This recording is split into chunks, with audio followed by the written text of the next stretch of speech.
The Love of the Man-Ape, a touching story. In the dense forests of Africa, where even the sun's rays hesitate to pierce through the thick canopy of trees, a terror of the man-ape had spread. He was neither fully a monkey nor fully a human, rather a strange mix of both, whose strength and anger could defeat any lion in the jungle. People said he was selectively killing the Ubanshi tribe, as if settling an old score. One day, in the old wooden room of the club, the hunter Raghunath was reading the newspaper. His dream was to hunt the king of the jungle, the lion. Just then his friend Kalu, frightened, came running. "Raghunath, a Habshi has come. He says a man-ape has appeared in the jungle, only killing Ubanshis. 10 people have died so far." Raghunath called the Habshi. He explained that an Ubanshi had killed the man-ape's female. Perhaps this was his revenge. "Sir, I have never seen such a giant man-ape. He kills Ubanshis at sight." Raghunath's blood boiled. The lion hunt could wait. This man-ape was his true prey. The next morning, Raghunath took up his weapons, accompanied by some soldiers and the Habshi, and set off towards the jungle. After traveling all day, they reached the village of the Ubanshis. In the middle of the village was the chief's hut, surrounded by bamboo. The chief welcomed them. "You have come, maybe now our fear will end. This man-ape is not letting us live." At night the hunters were eating in their tent, when suddenly a groan echoed, as if someone was crying after losing a loved one. The Habshi whispered, "That is the man-ape. He cries all day beside his female's corpse, and at night he enters the village to kill someone." The hunters decided to keep watch that night. Despite fatigue, sleep was far from their eyes. At midnight, Raghunath's sleep was broken. A shadow stood in front, 6 feet tall, wild man, whose eyes were blazing like coal. In his hands was the sentry's crooked rifle.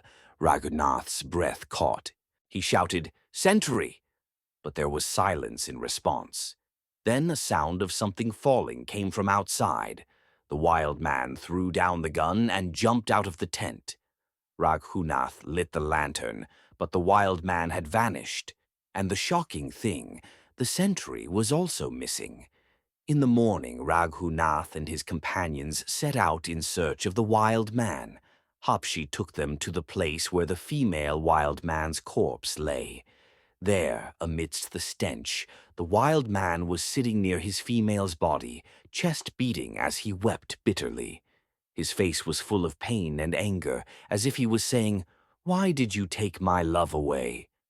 Raghunath's heart melted. He lowered his gun. "This is not a beast but a lover," he thought. He returned to the camp with his companions. Just then villagers brought a corpse. It was that of the sentry who had disappeared during the night. Raghunath's anger flared again. "Now I will not spare this killer." He went back into the forest. Near a mountain river, he saw the wild man, wet from water, as if he had just bathed. Seeing him, he growled, then began crying in pain. Raghunath took aim and fired a bullet. The wild man's shoulder was wounded, but he still ran toward Raghunath. The second bullet hit his chest. He leapt over a rock and disappeared into the forest. At night, the sound of crying was heard again. Raghunath and his companions reached the spot. The wild man was weeping, pressing the corpse of his female to his bloodied chest. His eyes were intoxicated, as if ready to say goodbye to the world. Raghunath approached and saw. He was now weak, unable to cause harm. The wild man looked at him as if saying, "Set me free." Raghunath fired one last bullet.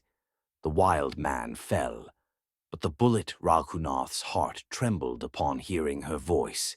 He felt that he had ended not just a lover, but the entire love story. He stood silently, and in the silence of the forest, his heart cried out, "I have spilled blood." After this, Raghunath said that he had stopped hunting. The end.